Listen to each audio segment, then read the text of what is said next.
নমস্কার বন্ধুরা, SB academic সেন্টারে প্রত্যেকটা ছাত্রছাত্রীকে স্বাগত। আজকে আমি কিন্তু তোমাদের মাধ্যমিকের ইতিহাস সলভ করাচ্ছি, খুবই গুরুত্বপূর্ণ বই। এই বইটা আজকে আমি সলভ করাচ্ছি। প্রচুর ছাত্রছাত্রী কিন্তু রিকোয়েস্ট করেছে অমিত দেব বিশ্বজিৎ বা বই, ঠিক আছে, খুবই গুরুত্বপূর্ণ বই, পারুল প্রকাশনীর বইটা। এই বইটা সলভের জন্য রিকোয়েস্ট করেছে। আমি কিন্তু তোমাদের প্রথম অধ্যায় এবং দ্বিতীয় অধ্যায় সম্পূর্ণরূপে সলভ করে দিচ্ছি, ঠিক আছে। আমি কিন্তু তোমাদের এই প্রথম অধ্যায় আর এই দ্বিতীয় অধ্যায় সলভ করে দিচ্ছি। আজকে তোমাদের আমি তৃতীয় অধ্যায় সলভ করাবো, প্রতিরোধ, বিদ্রোহ, বৈশিষ্ট্য ও বিশ্লেষণ। এই অধ্যায়টা সলভ করাবো, যার পেজ নম্বর 39 থেকে 45 নম্বর পেজ আছে। ওকে, ফটাফট করে সলভ করে দিচ্ছি। শৈমুন্ডা নেতৃত্ব দিয়েছিলেন। শৈমুন্ডা হবে কোল বিদ্রোহের, ঠিক আছে। দুদিকে 1878 খ্রিস্টাব্দে অরণ্যকে ভাগ করা হয়েছে কটি স্তরে? 3টি স্তরে। 3 থেকে প্রশ্ন, কোল বিদ্রোহ অনুষ্ঠিত হয়েছিল কোল বিদ্রোহ অনুষ্ঠিত হয়েছিল ছোটনাগপুর অঞ্চলে। 4 থেকে প্রশ্ন, ভারতের প্রথম অরণ্য আইন পাস হয় 1865। আর দ্বিতীয় অরণ্য, এটা হলো সেকেন্ড অরণ্য আইন, ঠিক আছে। সেকেন্ড অরণ্য আইন, ঠিক আছে।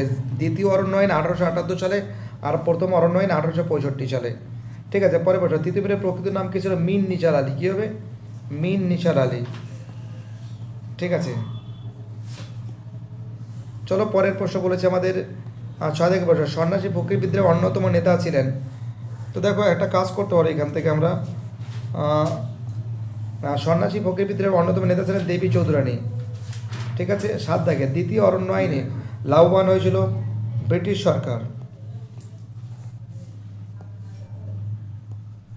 এবার আমি পরের এই দিকেই আছে, পরের পেজে যেতে হবে না, এখানেই সব সলভ করা আছে, মানে এখানেই করে দিয়েছি সলভ, ঠিক আছে। চলো আমাদের পরের প্রশ্ন বলেছে 8 দাগের প্রশ্ন, ঠিক আছে। দেখতে পাচ্ছ 8 দাগের প্রশ্ন কী বলেছে? হুল কথার অর্থ কি? বিদ্রোহ। একটা জিনিস মাথায় রাখবে যে হুল কথার অর্থ হলো বিদ্রোহ, এটা কিন্তু সাঁওতাল বিদ্রোহের সঙ্গে জড়িত। 9 দাগের প্রশ্ন, ঔপনিবেশিক অরণ্য আইনের বিরুদ্ধে সংগঠিত একটি আদিবাসী বিদ্রোহের নাম হলো চুয়াড় বিদ্রোহ, ঠিক আছে। পরের প্রশ্ন 10 থেকে, সন্ন্যাসী বিদ্রোহ কথাটি প্রথম ব্যবহার করেন ওয়ারেন হেস্টিংস, ঠিক আছে। Warren Hastings. অ্যান্সার কী হবে? অ্যান্সার হবে ওয়ারেন হেস্টিংস হবে, ঠিক আছে। পরে প্রশ্ন, সবচেয়ে দীর্ঘস্থায়ী কৃষক বিদ্রোহ হলো সন্ন্যাসী ফকির বিদ্রোহ। 12 থেকে প্রশ্ন, মিন নিসার আলী নেতৃত্ব দিয়েছিল বাংলায় ওহাবি আন্দোলনের। চলে প্রশ্ন, জঙ্গলমহল নামে একটি পৃথক জেলা গঠন হয়েছিল। জঙ্গলমহল, কোল বিদ্রোহ, ঠিক তো। চলো আমাদের পরের প্রশ্ন কি বলেছে? নেক্সট প্রশ্ন বলেছে, ভারতের রাজকীয় বন বিভাগের প্রথম ইন্সপেক্টর ছিলেন ডায়েট্রিক ব্র্যান্ডিস। তো দেখো এখানে বলেছে উলগুলান বলতে কি বোঝো? দেখো উলগুলান বলতে কি বোঝো? তোমরা জানো যে উলগুলান কথার অর্থ হলো ভয়ঙ্কর বিশৃঙ্খলা।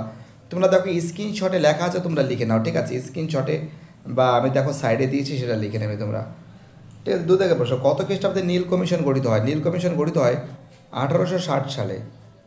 কত সালে নীল কমিশন গঠিত হয়? 1860 সালে। দেখো লেখা ঠিক আছে তো? 1860 সালে নীল কমিশন গঠিত হয়, ঠিক আছে। বলেছে ফরাজি একটি প্রাচীন উপজাতির নাম, এটা কিন্তু ভুল আছে। বঙ্কিমচন্দ্র দেবী চৌধুরানী, এখানে একটা বঙ্কিমচন্দ্র দেবী চৌধুরানী, এখানে ভুল আছে। কোশ্চেনটা হবে আনন্দমঠ হবে, এখানে ভুল লিখবে, প্লিজ ঠিক লিখবে আনন্দমঠ লিখবে। আনন্দ বই তো ভুল কথা বলছে, আনন্দমঠ হবে, অর্থাৎ এটা ভুল হবে। এখানে এটা দেবী চৌধুরানী হবে, এটা আনন্দমঠ হবে, ঠিক আছে। অর্থাৎ এটাও কিন্তু ভুল।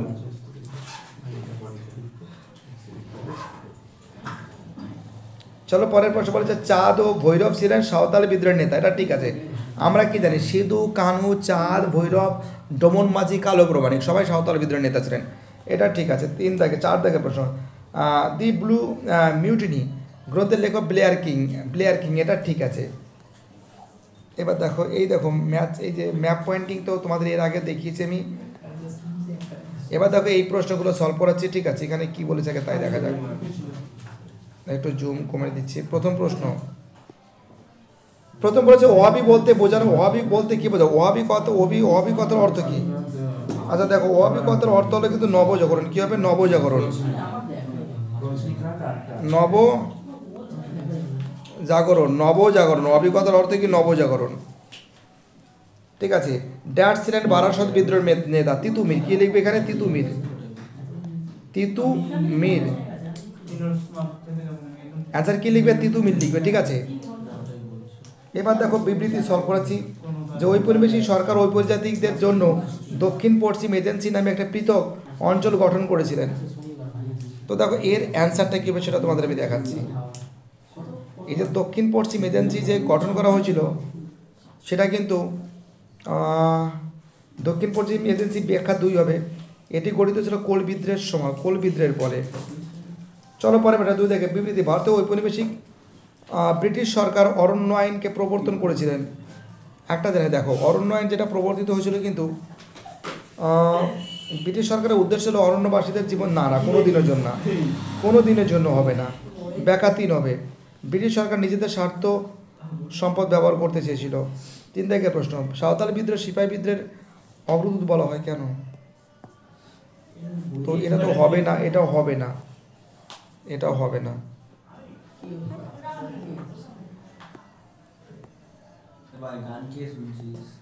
দেখো এর ব্যাখ্যা কিন্তু হবে 3 হবে। সাঁওতাল বিদ্রোহ ছিল না বলে সিপাহী বিদ্রোহ হতো না, না এরকম টাইপের না, এটা হবে না, এটা হওয়ার কোনো প্রশ্ন। এটা ব্যাখ্যা কিন্তু এটা হবে, ব্যাখ্যা 2 হওয়া উচিত। সিপাহী বিদ্রোহের ঠিক আগে এটি একটি তাৎপর্যপূর্ণ বিদ্রোহ ছিল। আর এখানে যে প্রশ্নগুলো আছে এগুলো কিন্তু আমি সব সলভ করে দিয়েছি।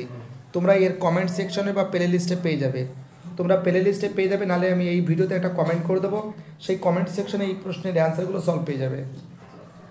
এগুলো সব সলভ করে দিয়েছে, এইগুলো সব সলভ আছে।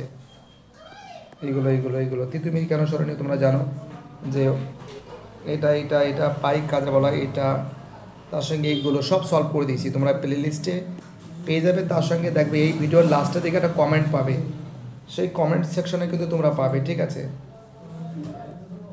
এবং তার সঙ্গে বিশ্লেষণ ধর্মী যে প্রশ্নগুলো আছে 1 2 3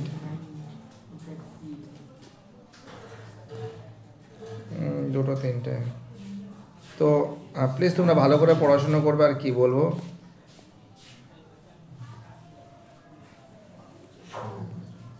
বাই টাটা।